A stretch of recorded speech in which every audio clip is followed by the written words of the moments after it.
Welcome to trade root. നമുക്ക് ഇന്നത്തെ ഗോൾഡിന്റെ പ്രൈസ് മൂവ്മെന്റ് അനാലിസിസ് നോക്കാം. അതിനു വേണ്ടിയിട്ട് വൺ ഡേ ചാർട്ടാണ് എടുത്തിരിക്കുന്നത്. വൺ ഡേ ചാർട്ടിൽ നോക്കിയാൽ കാണാം, കഴിഞ്ഞ കുറച്ച് ദിവസങ്ങളായിട്ട് നമ്മൾ മെൻഷൻ ചെയ്തിരുന്ന ഒരു സപ്പോർട്ട് ഏരിയ ആണിത്. ഈ ഒരു സപ്പോർട്ട് ഏരിയയിൽ നിന്ന് മാർക്കറ്റ് നല്ല രീതിയിൽ മുകളിലോട്ട് പോയിട്ടുണ്ട്. അതുപോലെ തന്നെ മാർക്കറ്റ് ഇപ്പൊ നിൽക്കുന്ന ഒരു ഏരിയ എന്ന് പറയുന്നത് നമ്മൾ കഴിഞ്ഞ കുറച്ച് നാളുകളായിട്ട് തന്നെ ഇതോടൊപ്പം തന്നെ താഴെ നമ്മൾ മാർക്ക് ചെയ്ത സപ്പോർട്ട് ഏരിയയുടെ ഒപ്പം തന്നെ മാർക്ക് ചെയ്ത ഒരു റെസിസ്റ്റൻസ് ഏരിയ ആണ്. അവിടേക്ക് മാർക്കറ്റ് എത്തിയിട്ടുണ്ട്. ഇനി മറ്റൊരു കാര്യം, വൺ ഡേ ചാർട്ട് നോക്കുന്ന സമയത്ത് മാർക്കറ്റ് നല്ല രീതിയിലുള്ള ബുള്ളിഷ് മൂവ്മെന്റിലേക്ക് തയ്യാറെടുത്തിട്ടുണ്ട്. നല്ല സ്ട്രോങ് ആയിട്ടുള്ള സപ്പോർട്ട് ഏരിയയിൽ നിന്ന് റെസിസ്റ്റൻസ് ഏരിയയിലാണ് നിൽക്കുന്നത്. അവിടെ നിന്ന് ഒരു പക്ഷേ ചെറുതായിട്ടൊന്ന് താഴോട്ടേക്ക് ഒന്ന് ഇറങ്ങി വീണ്ടും മുകളിലോട്ട് പോകാനുള്ള സാധ്യത ഉണ്ട്. അപ്പൊ എന്തായാലും അതെല്ലാം നമുക്ക് ചെറിയ ടൈം ഫ്രെയിമിലേക്ക് നോക്കാം. അതിനു മുന്നേ ഇന്നത്തെ പ്രധാനപ്പെട്ട ന്യൂസുകൾ എന്തെങ്കിലും ഉണ്ടോ എന്ന് നോക്കാം. ഇന്ന് പ്രധാനപ്പെട്ട ന്യൂസുകളൊന്നും ഇല്ലാത്ത ദിവസമാണ്. എന്നിരുന്നാലും ഗോൾഡിനെ സംബന്ധിച്ചിടത്തോളം മൂവ്മെന്റ് കിട്ടാവുന്നതാണ്. അതൊന്ന് ഓർമ്മയിൽ വെക്കുക. ഇനി ചാർട്ടിലോട്ട് വരാം.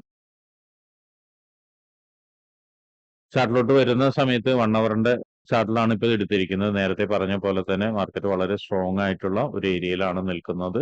ആ ഒരു ഏരിയയിൽ നിന്ന് ഒരുപക്ഷെ ഒരു നല്ലൊരു താഴോട്ടേക്ക് നല്ല രീതിയിൽ ഒന്ന് ഒരുപക്ഷെ ഇറങ്ങി വരാൻ സാധ്യത കാണുന്നുണ്ട്. അങ്ങനെ നോക്കുന്ന സമയത്ത് 1 അവറിൽ ഈ ഒരു ലെവലാണ് അത്യാവശ്യം ഇമ്പോർട്ടന്റ് ആയിട്ട് ലെവൽ എന്ന് പറയുന്നത്. ആ ഒരു ലെവലിനെ മാർക്ക് ചെയ്യുന്നുണ്ട്.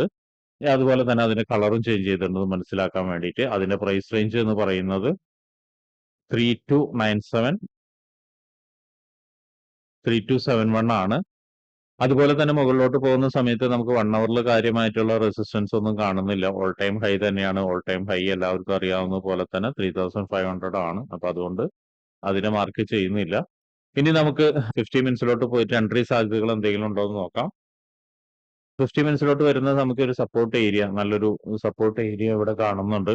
ആ ഒരു സപ്പോർട്ട് ഏരിയയെ മാർക്ക് ചെയ്തിടുന്നുണ്ട്. നോക്കിയാൽ കാണാം, ഈ ഒരു ലെവലിനെ ബ്രേക്ക് ചെയ്തിട്ടാണ് മാർക്കറ്റ് മുകളിലോട്ട് പോയിരിക്കുന്നത്. അപ്പോൾ ആ ഒരു ലെവലിനെ മാർക്ക് ചെയ്തിടുന്നുണ്ട്. അതിന്റെ കളർ ചേഞ്ച് ചെയ്തിടുന്നുണ്ട്.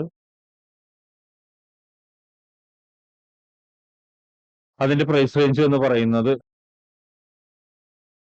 3340 3327 ആണ്.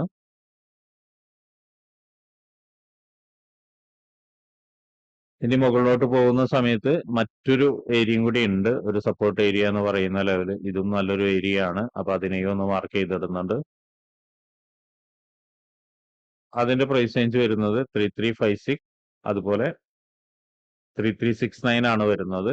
ഇനി മുകളിലോട്ട് പോകുന്നു. വീണ്ടും മുകളിലോട്ട് പോകുന്ന സമയത്ത് നമുക്ക് ഇവിടെ ഒരു നല്ല രീതിയിലുള്ള ഒരു റെസിസ്റ്റൻസ് കാണിക്കുന്നുണ്ട്. ആ റെസിസ്റ്റൻസിനെ ഒന്ന് മാർക്ക് ചെയ്തിടുന്നുണ്ട്.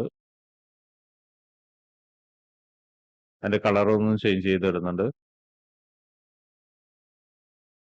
അതിന്റെ പ്രൈസ് റേഞ്ച് വരുന്നത് 3399 അതുപോലെ തന്നെ 3413 ആണ്. ഇത്രയാണ് നമുക്ക് പ്രധാനപ്പെട്ട ഏരിയാസ് 50 മിനിറ്റ്സിലുള്ളത്. ഇനി എൻട്രി സാധ്യത എന്ന് പറയുന്നത് നമുക്ക് ആദ്യം ബൈ എൻട്രിയും സെൽ എൻട്രിയും നോക്കാം. ബൈ എൻട്രി എന്ന് പറയുന്നത് മാർക്കറ്റ് ഒന്ന് താഴോട്ടേക്ക് ഇറങ്ങി കഴിഞ്ഞ് ഈ ലെവലിൽ നിന്ന് നമുക്കൊരു കൺഫർമേഷൻ കിട്ടുകയാണെങ്കിൽ, ശ്രദ്ധിക്കേണ്ട കാര്യം കൺഫർമേഷൻ നിർബന്ധമാണ്. കൺഫർമേഷൻ കിട്ടി ഈ ഒരു ലൈൻ, അതായത് ഈ റെസിസ്റ്റൻസ് ലൈൻ ബ്രേക്ക് ചെയ്ത് കഴിഞ്ഞാൽ മാർക്കറ്റ് ഇവിടം വരെ എത്താനുള്ള ഒരു സാധ്യത കാണുന്നുണ്ട്. ആ ഒരു ഏരിയ ബ്രേക്ക് ചെയ്ത് കഴിഞ്ഞാൽ വീണ്ടും മുകളിലോട്ട് പോവാം. വീണ്ടും മുകളിലോട്ട് പോയിട്ട് ഈ ഒരു ലെവല്, അതായത് ഓൾ ടൈം ഹൈനെ അപ്രോച്ച് ചെയ്യാനുള്ള സാധ്യതയും കാണുന്നുണ്ട്. ഇനി മറ്റൊരു കാര്യം എന്ന് പറഞ്ഞാൽ മാർക്കറ്റ് ഇവിടെ നിന്ന് താഴോട്ടേക്ക് ഇറങ്ങി കഴിഞ്ഞ് ഒരിക്കൽ കൂടി ഈ ലെവലിലേക്ക്, അതായത് ഈ ഒരു സപ്പോർട്ട് ലെവലിലേക്ക് ഇറങ്ങി കഴിഞ്ഞു കഴിഞ്ഞാൽ ഇവിടെ നിന്ന് അടുത്തൊരു എൻട്രി സാധ്യത കാണുന്നുണ്ട്. അതും ഒരു ബൈ എൻട്രി ആണ്. ഒരു ബൈ എൻട്രി എന്ന് പറഞ്ഞാൽ നല്ലൊരു കൺഫർമേഷൻ കിട്ടുകയാണെങ്കിൽ ഫസ്റ്റ് ടാർഗറ്റ് ഈ ഒരു ലൈൻ, സെക്കൻഡ് ടാർഗറ്റ് ഈ നേരത്തെ പറഞ്ഞ പോലെ ഈ റെസിസ്റ്റൻസ് സോൺ, തേർഡ് ടാർഗറ്റ് വീണ്ടും ഓൾ ടൈം ഹൈ തന്നെയാണ്. ഇവിടെ ശ്രദ്ധിക്കേണ്ട കാര്യം, ചിലപ്പോൾ ഈ ഒരു സപ്പോർട്ട് ഏരിയയിലേക്ക് ഇറങ്ങാതെ ഒരു FEG എടുത്തിട്ട് പോകാനുള്ള സാധ്യതയും കൂടി ഉണ്ട്. അപ്പൊ അവിടുന്ന് കൺഫർമേഷൻ നിർബന്ധമായും തന്നെ എടുക്കുക. ഇനി മറ്റൊരു കാര്യം എന്ന് പറയുന്നത്, ഇനിയും കൂടി കുറച്ച് താഴോട്ടേക്ക് ഇറങ്ങി 1 അവറിന്റെ ഒരു സൂപ്പർ സപ്പോർട്ട് എടുത്തിട്ട്, അതായത് ഈ ഒരു ഏരിയയിലേക്ക് വരുന്ന സമയത്ത് 1 അവറിന്റെ ഒരു സൂപ്പർ സപ്പോർട്ട് ആയിരിക്കും. ഇവിടെ നിന്ന് നല്ലൊരു കൺഫർമേഷൻ കിട്ടുകയാണെങ്കിൽ വീണ്ടും നേരത്തെ പറഞ്ഞ പോലെ അപ്പോൾ ടാർഗറ്റ് ഒന്ന് മാറ്റങ്ങൾ വരും. ഫസ്റ്റ് ടാർഗറ്റ് ഈ ഒരു സപ്പോർട്ട് ഏരിയ വരും. ഇപ്പോൾ ഉള്ള support area upper resistance of second ടാർഗറ്റും, ഈ ഒരു സപ്പോർട്ട് ഏരിയ ഇപ്പോൾ ഉള്ള support upper resistance of third, ഇത് ഫോർത്ത് ഇവിടെ വരാനുള്ള സാധ്യതയാണ് കൂടുന്നത്. അതും ബ്രേക്ക് ചെയ്ത് പോവുകയാണെങ്കിൽ നേരത്തെ പറഞ്ഞ ഒരു ലെവൽ തന്നെയാണ്. ഇതെല്ലാം ഫുൾ ബാക്കിനായിരിക്കും സെൽ എൻട്രി മിക്കവാറും ഇന്ന് വരുന്നത്. അപ്പൊ അതുകൊണ്ട് തന്നെ കീ ഏരിയാസിലേക്ക് വരുന്ന സമയത്ത് അലർട്ട് ആവുക. അലർട്ട് ആയതിനു ശേഷം എങ്ങനെയാണ് മാർക്കറ്റ് ബിഹേവ് ചെയ്യുന്നത് എന്നുള്ളത് മനസ്സിലാക്കിയതിനു ശേഷം ട്രേഡ് എടുക്കാൻ ശ്രമിക്കുക. അല്ലാതെ ഒരിക്കലും ബ്ലൈൻഡ് ആയിട്ട് ട്രേഡ് എടുക്കരുത്. അപ്പൊ ഇങ്ങനെയുള്ള കാര്യങ്ങളൊക്കെ നിങ്ങൾക്ക് പഠിക്കാൻ താല്പര്യമുണ്ടെങ്കിൽ ട്രേഡ് റൂട്ടുമായിട്ട് ബന്ധപ്പെടാം. അത് ഫ്രീ ആയിട്ട് ട്രേഡിങ്ങിന്റെ കാര്യങ്ങളൊക്കെ നിങ്ങൾക്ക് പഠിക്കാവുന്നതാണ്. അതിനു വേണ്ടിയിട്ട് ഈ വീഡിയോയുടെ ഡിസ്ക്രിപ്ഷനിൽ ഒരു ഗൂഗിൾ ഫോം കൊടുത്തിട്ടുണ്ട്. ആ ഗൂഗിൾ ഫോം കൃത്യമായി വായിച്ച് അതിലുള്ള കണ്ടീഷൻസ് ഒക്കെ ഓക്കെ ആണെങ്കിൽ മാത്രം ഫിൽ ചെയ്യുക. അതോടൊപ്പം തന്നെ ഡിസ്ക്രിപ്ഷനിലുള്ള വാട്സപ്പ് ചാനലിൽ നിങ്ങൾക്ക് ജോയിൻ ചെയ്യാവുന്നതാണ്. അവിടെ ട്രേഡ് റൂട്ടിന്റെ അപ്ഡേറ്റ്സ് ലഭിക്കുന്നതാണ്. അപ്പൊ എല്ലാവർക്കും ഇന്നൊരു പ്രോഫിറ്റബിൾ ഡേ ആവട്ടെ എന്ന് ആശംസിക്കുന്നു.